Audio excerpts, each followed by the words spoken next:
Class 10. In this video we will discuss about exercise 4.2. The very first question is find the root of the following quadratic equation. The equation is x square minus 3x minus 10 equal to 0. See, we will use the midterm split to find the root of this equation. यहाँ पे a की value क्या है 1 है और c की value क्या है 10 है. दोनों का प्रोडक्ट क्या होगा 10 होगा. इनकी प्राइम फैक्टराइजेशन जो हमने पढ़ा था चैप्टर फर्स्ट में, उसके हिसाब से इनकी प्राइम फैक्टराइजेशन क्या होगी 2 इंटू 5. तो 2 इंटू 5 को आखिर क्या करेंगे कि वो -3 हो. तो -5 और +2 का अगर पेयर लेंगे और उनको ऐड कीजिएगा तो you will get -3, right. So we will split our middle term so that when you find the product of the two terms you will get a into c. All right, let's do it. X square minus 5x plus 2x minus 10 equal to 0. x minus 5 common निकाल लीजिए, x common है, +2 भी common है, निकाल लीजिए. तो अंदर क्या होगा x minus 5 equal to 0. So you get x plus 2 into x minus 5. When you will take x minus 5 common out, will get inside as x plus 2, right? So once we will equate this as 0 and next we will equate this as 0. So x plus 2 when it is 0, we get x value as -2 from this, and when x minus 5 is 0 we get x value as 5, right? Next question. Second वाला आप कर लेंगे, मैं third वाला बता रही हूँ.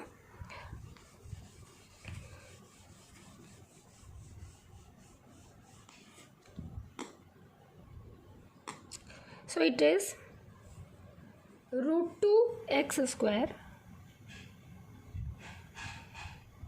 plus 7x plus 5 √2. ठीक है. तो देखिए यहाँ पे a की वैल्यू क्या है, पहले मिड टर्म स्प्लिट से a की वैल्यू √2 है, c की वैल्यू 5 √2 है. तो √2 into 5 √2, you will get 2 into √2 2 into 5 10. So we get 10, right. अब 10 को स्प्लिट कीजिए तो what we will get 2 into 5, right. 2 into 5. Now you just see √2 times x square plus 7x plus 5 √2 equal to 0. This is your equation. We want 7x. When you will add 2 and 5, you get 7, right? So we will split 7 as √2x square plus 5x plus 2x plus 5 √2 equal to 0. And this become x common आएगा, x common ले लीजिए बाहर. तो आपका बच रहा है √2 times x plus 5, और इन दो टर्म में भी कोई कॉमन नहीं है तो 1 कॉमन ले लीजिए. अंदर बच रहा है √2 टाइम x प्लस 5. अब √2 टाइम x प्लस 5 को कॉमन ले लीजिए, √2 टाइम x प्लस 5 को कॉमन ले लीजिए. अंदर क्या बच रहा है, will get inside as x plus 1. ठीक है, इक्वल टू 0. एक बार ये टर्म 0 होगा, एक बार ये टर्म 0 होगा. जब ये 0 होगा तो देखिए √2x plus 5 is equal to 0 implies x is equal to -5 by √2. x plus 1 equal to 0 implies x is equal to -1. So solution क्या हो गए आपके -5 बाई √2 और कॉमा -1. ठीक है. नेक्स्ट क्वेश्चन देखते हैं.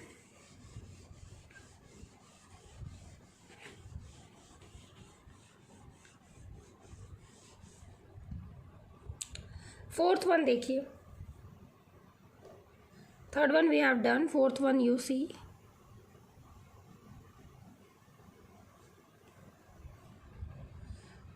2x square, all right, minus X plus 1/8 equal to 0।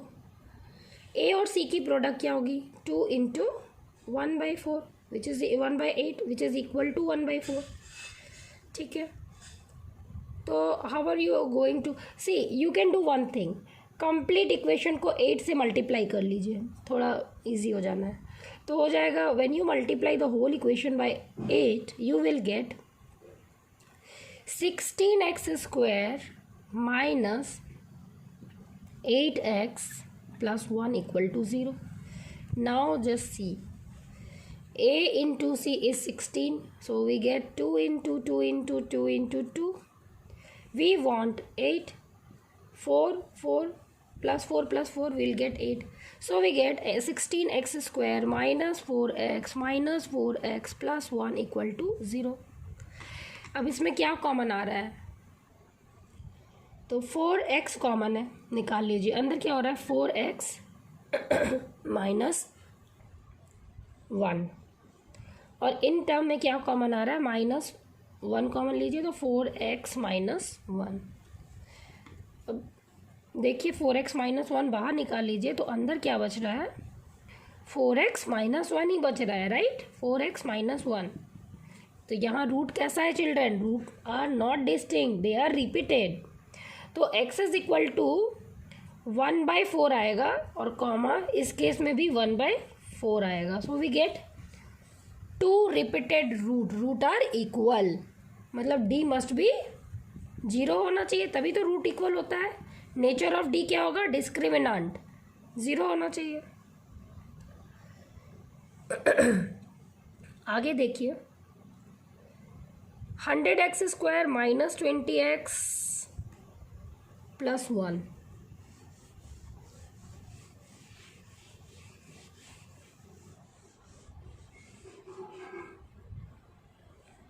$100x² minus 20x plus 1 equal to 0।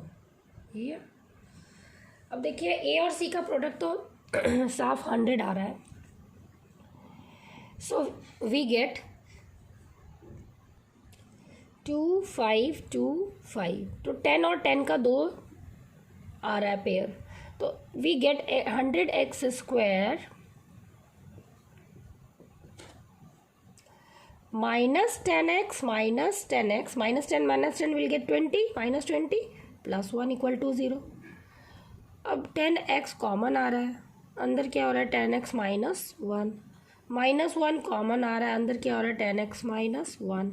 Again children, roots are repeated,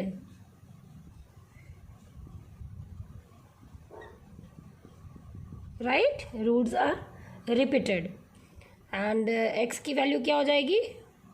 +1/10 comma +1/10। d must be 0 होना चाहिए क्योंकि रूट्स आर रिपीटेड।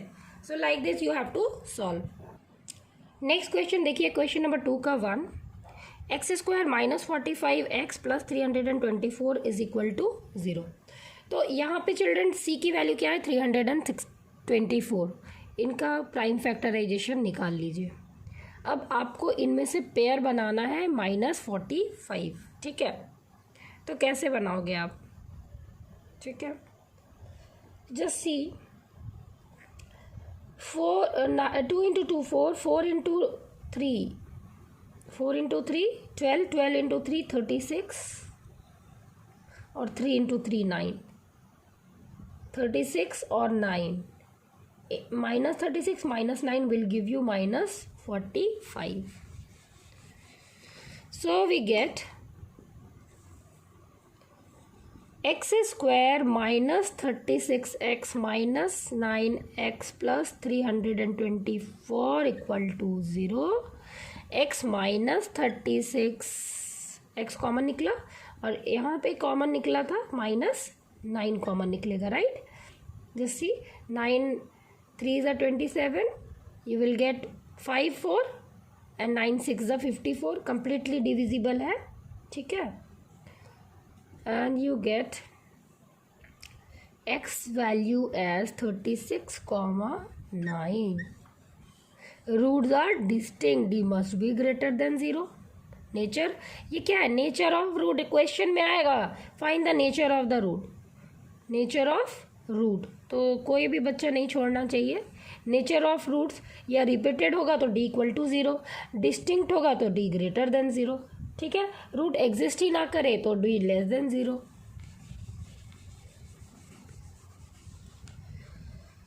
अब 2 का 2 देखिए, x square minus 55x plus 750 equal to 0, ठीक है।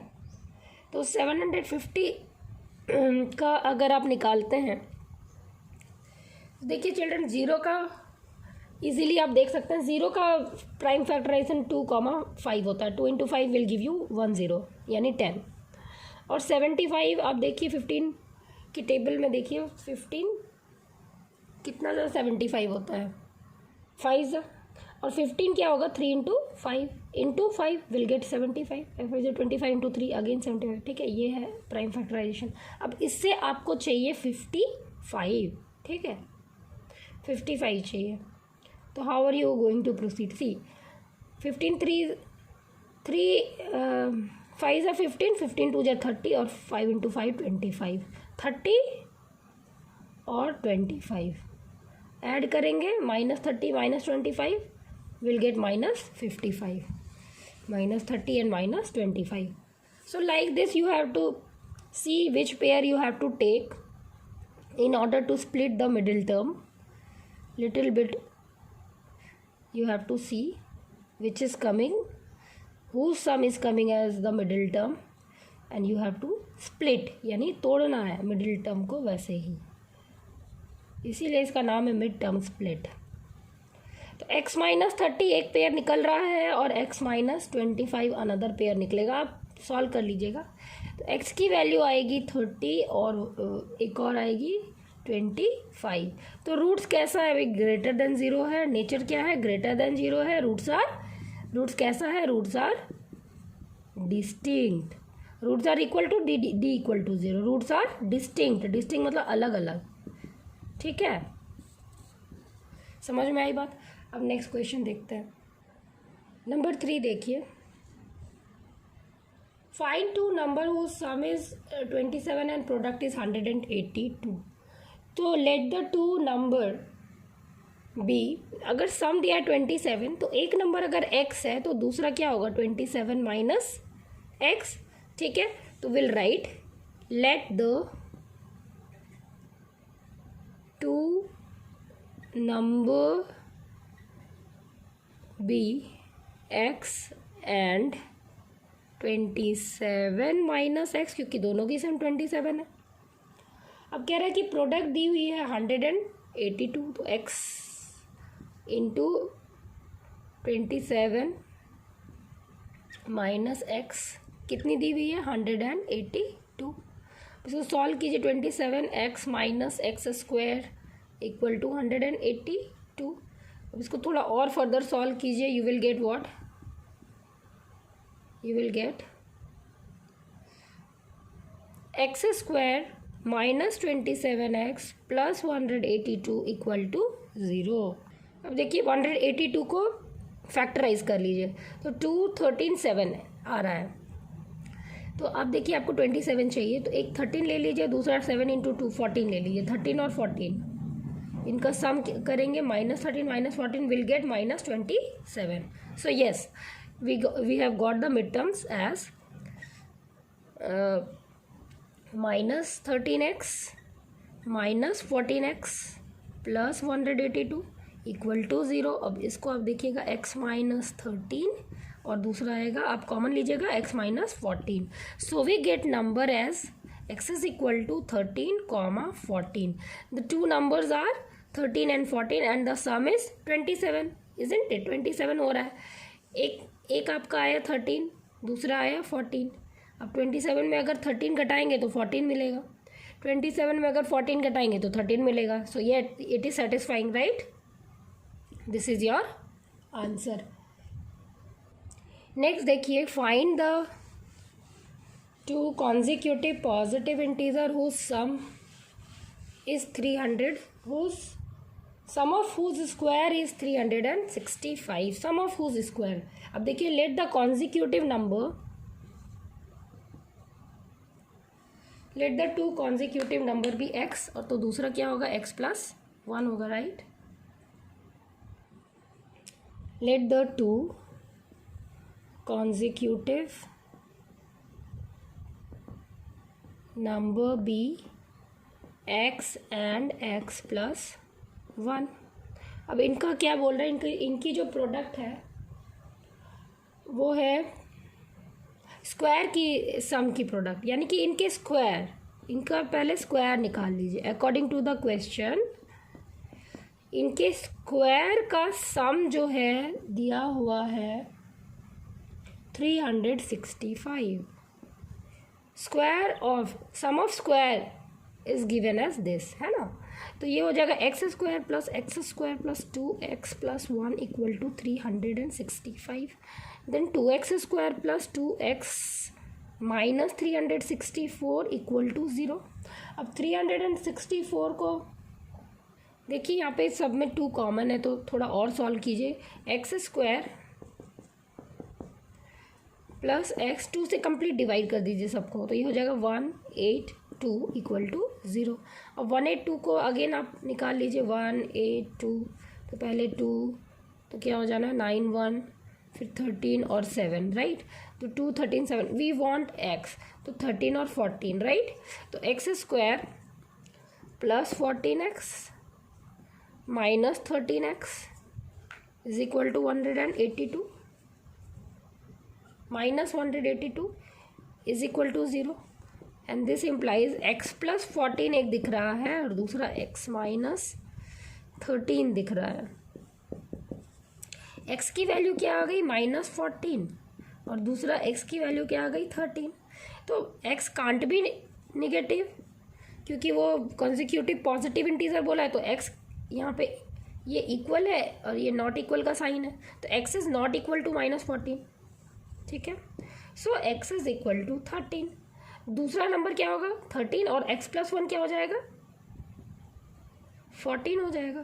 तो answer क्या हो गया, 13 and 14 are the two consecutive number whose sum of square is 365.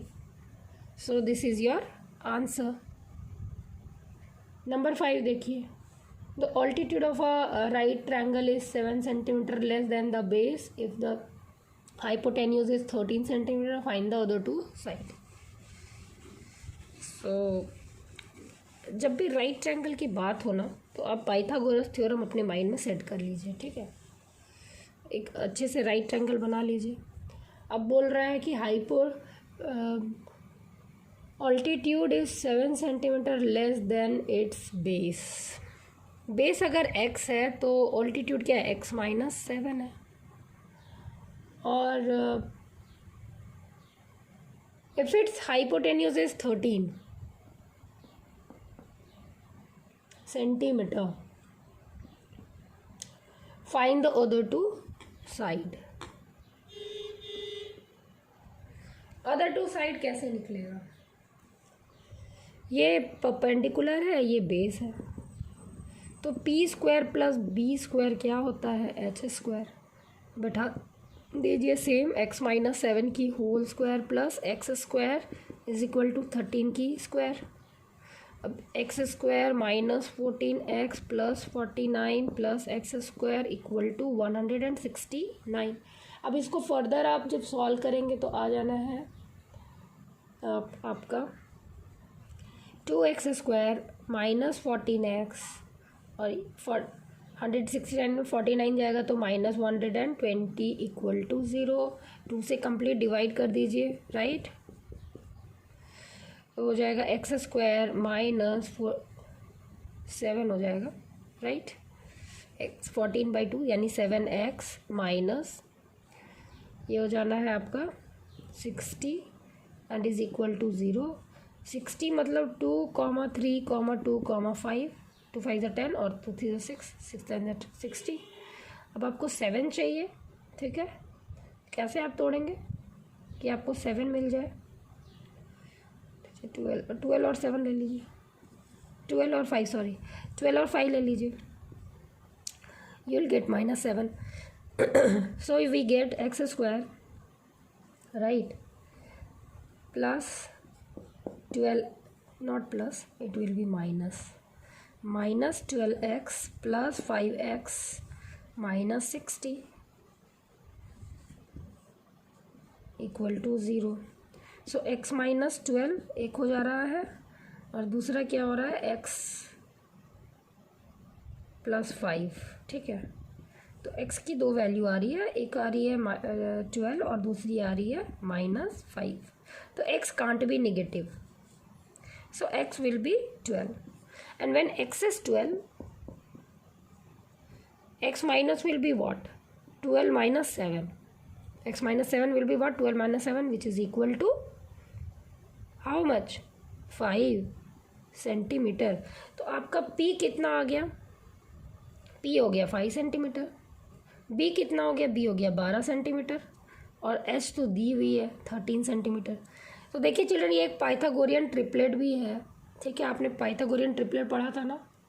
मुझे कमेंट सेक्शन में बताएंगे पाइथागोरियन ट्रिपलेट का क्या फॉर्मूला था. मैंने क्लास 7 में पढ़ाया है आप लोग को. अब देखिए नंबर 6 में पढ़ दे रही हूँ आपके लिए.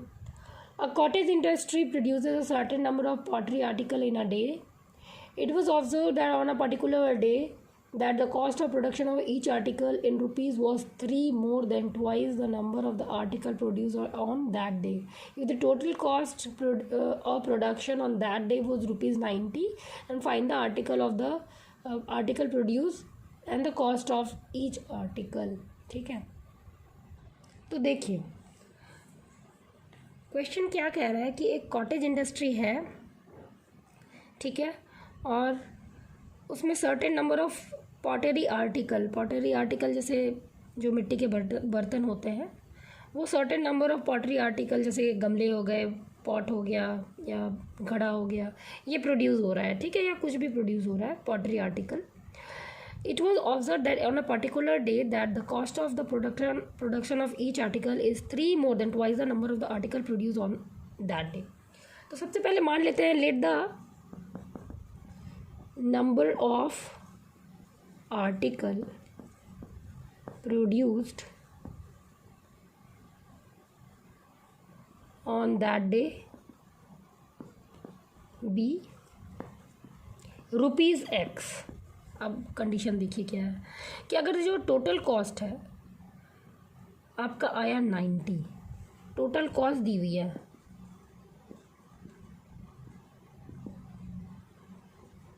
90. ठीक है, 90 रुपीज़ उस दिन टोटल आया. Find the number of the article produced and the cost of each article. तो आपको x बताना है और इनकी कॉस्ट बतानी है. ठीक है, तो इनकी ईच की अगर उस दिन x आर्टिकल प्रोड्यूस हुआ, टोटल कॉस्ट इतना हुआ, तो कॉस्ट ऑफ ईच आर्टिकल क्या निकलेगा? Cost of each article. देखिए आर्टिकल मतलब आइटम भी बोल सकते हैं, कॉस्ट ऑफ ईच आइटम भी कह सकते हैं. आर्टिकल मतलब आइटम. ये हो जाना है 90/x. ठीक है, 90/x. अब देखिए क्वेश्चन कह रहा है कि it was observe that on a particular day the cost of production of each article was 3 more than twice the number of the article produced on that day. ठीक है, तो नंबर ऑफ आर्टिकल. तो देखिए question क्या कह रहा है कि मैं क्वेश्चन पढ़ के बता रही हूँ आपको, तब आपको कंडीशन अच्छे से समझ में आएगा.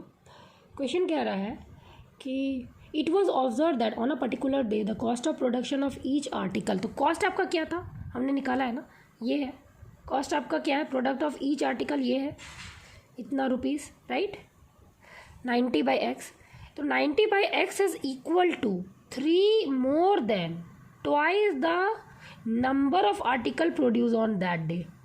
तो 90/x is equal to 3 plus twice of the number of article produced on that day. तो let the number of article produced on that day be x. तो twice of x. ठीक है, 3 more than twice of x is cost of each article. तो we have solve x RHS में गया तो multiply हो गया, तो we get 2x² plus x minus 90। ठीक है, अब 90 इंटू 2 कितना हो गया 180, और 180 का आप अगर देखेंगे तो 0 का क्या होगा 25, और 18 क्या होगा 2 इंटू 3 इंटू 3, 9 2 जा 18। अब आपको चाहिए 3, ठीक है, तो आप ले लीजिए 4 इंटू 3 एक ले लीजिए, 2 और एक 3 ले लीजिए, क्या हो गया 12, और 5 इंटू 3 15। ठीक है, तो plus 15 minus 12 will give you plus 3, plus 15 minus 12। ठीक है, अब देखिए कॉमन क्या आ रहा है, तो 2x प्लस 15 में x कॉमन आ रहा है, राइट, एंड यहाँ माइनस 6 कॉमन आ रहा है, अंदर क्या बचेगा 2x प्लस 15 बचेगा इक्वल टू 0। तो 2x plus 15 into x minus 6 is equal to 0। तो x की वैल्यू क्या आ जाएगी -15/2, और दूसरी क्या आएगी x इज इक्वल टू 6, तो x can't be minus, so x is equal to 6, x is equal to 6 मैं यहाँ बता रही हूँ। x की वैल्यू आ गई 6। x क्या था आपका number of the article produced on that day, number of article कितना हो गया 6। अब कॉस्ट क्या होगा, कॉस्ट ऑफ ईच आर्टिकल क्या होगा 90/6। अब 90/6 इज इक्वल टू ₹15, ₹15। ठीक है, तो like this you have to solve. तो this is how this exercise is finished. You will revise first, you will solve it in your fair copy, and then you will solve the same question set of exercise 4.2 in your rough copy twice. Okay.